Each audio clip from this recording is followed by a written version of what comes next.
যে দেশে যুদ্ধ করে দেশ স্বাধীন করেছিলাম, সেই দেশে যুদ্ধ করে পাকিস্তানের 22 পরিবারের বিরুদ্ধে লড়াই করেছিলাম, লুঙ্গি পরে খালি পায়ে হাফ প্যান্ট পরে যারা যুদ্ধ করে বাংলাদেশ স্বাধীন করেছিলাম, সেই স্বাধীন দেশের এই করুণ অবস্থা আজকে। সেই স্বাধীন দেশে গণতন্ত্র কোথায়? সেই স্বাধীন দেশের রাষ্ট্রীয় ক্ষমতা কার বিরুদ্ধে ব্যবহার করা হচ্ছে? সেই স্বাধীন দেশে আজকে 22 পরিবারের পরে কয়েক লক্ষ পরিবার কেন তৈরি করা হয়েছে? তার পূর্ণ সমর্থন দিচ্ছে ভারত।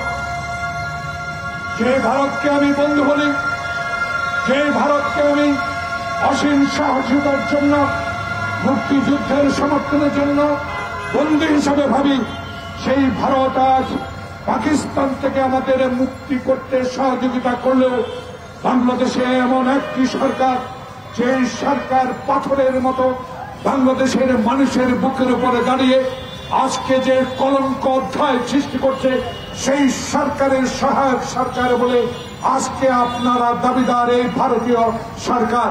তাই এই ভারতীয় সরকার যদি সত্যি তার দেশে গণতন্ত্রকে প্রতিষ্ঠা করেন, ভালোবাসেন, ওয়াই নট, কেন বাংলাদেশে এই অগণতান্ত্রিক সরকারের বিরুদ্ধে আপনারা সহায়তা করে যাচ্ছেন?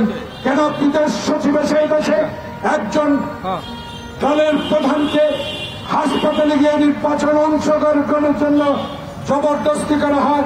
কেন সেই ভারত বাংলাদেশে গণতান্ত্রিক নির্বাচনের বিরুদ্ধে কথা বলে? সেই কারণে আজকে এই ব্যানারে বলা আছে, আমরা ভারতীয় পণ্য বর্জন করব। আমরা ভারতীয়দেরকে এদেশে আগ্রাসন থেকে বিরত রাখার জন্য যত কাজ দরকার, যত সংগঠন শক্তিশালী করা দরকার, সেইভাবে মানুষকে আজকের ভারতীয় পণ্য বর্জনের জন্য সহযোগিতার প্রয়োজন। সেই কারণে আজকে আমরা নেমে পড়েছি। আমরা চাই বাংলাদেশে এই ভারত যেন আজকে আমাদেরকে আগ্রাসন থেকে নিস্তার দেন।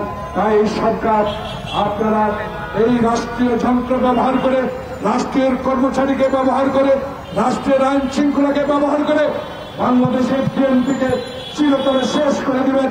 বাংলাদেশের বিএনপি নিয়ে আজকে সরকারি দলের সাধারণ সম্পাদক এই সকল বক্তব্য দেন, এই সকল বক্তব্য আজকে গ্রহণযোগ্য নয়।